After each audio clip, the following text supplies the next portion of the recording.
All right, today we're going to dive into a concept that, honestly, could completely change how you approach your life, your work, everything. It's all about beginning with the end in mind. We're going to explore what it means to build a personal blueprint for yourself, drawing from a really powerful framework for personal effectiveness. So let me start by asking you a question, and I want you to be really honest with yourself. Are you busy or are you productive? Because there is a huge difference, right? It's so easy to get caught up in the busyness trap, filling every minute with tasks and feeling like we're getting stuff done, when in reality, we might just be spinning our wheels. And this idea right here just nails the danger of that. Think about it. You're working so hard, climbing this ladder of success as fast as you can. You're exhausted, but you're making progress. But then you get to the top, and you look around, and you realize the ladder was leaning against the wrong wall the entire time. All that effort, all that hustle pointed in the wrong direction. That's the exact problem we're talking about today. So how do we avoid that? How do we make absolutely sure that our ladder is leaning against the right wall before we even take the first step?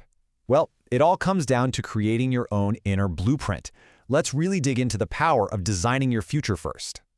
So what does it actually mean to begin with the end in mind? At its core, it's this incredibly simple but profound principle.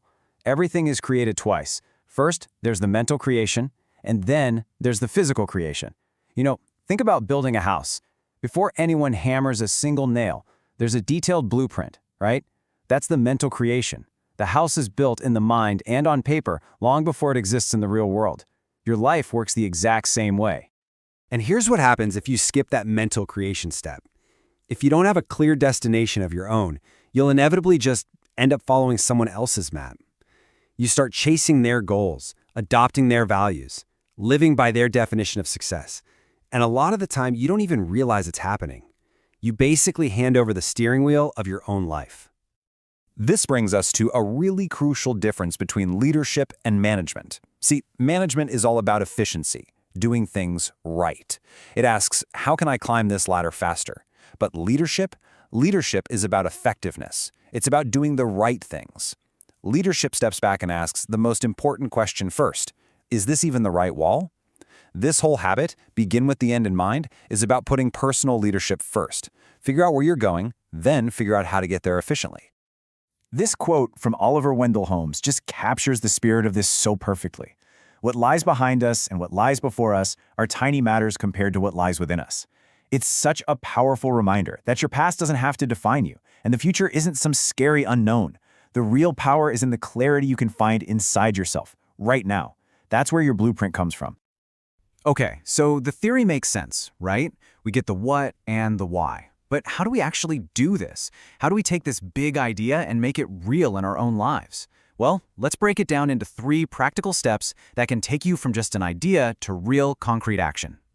So here's the game plan. Step 1, write a personal mission statement. And look, this isn't some formal, stuffy corporate document. It's your personal constitution. It's you on paper. What do you stand for? What matters most? Step 2, visualize your future. Think about all the different hats you wear. In your career, with your family, as a friend, in your community. What does success actually look like for you in each of those roles? And then step 3, and this is the most important part, start making aligned choices. Every day, use that mission statement and that vision as your filter for making decisions. Because when you boil it all down, that's the real goal here. It's about creating this beautiful alignment between your actions every single day and the person you truly, deep down, want to become. It's about closing that gap between who you are and who you could be, so that your life becomes a genuine expression of your deepest values. So, that's where we'll leave it for today, but for you, this is really just the beginning. The only question left now, the one that really matters, is the one you have to answer for yourself. What is your end in mind?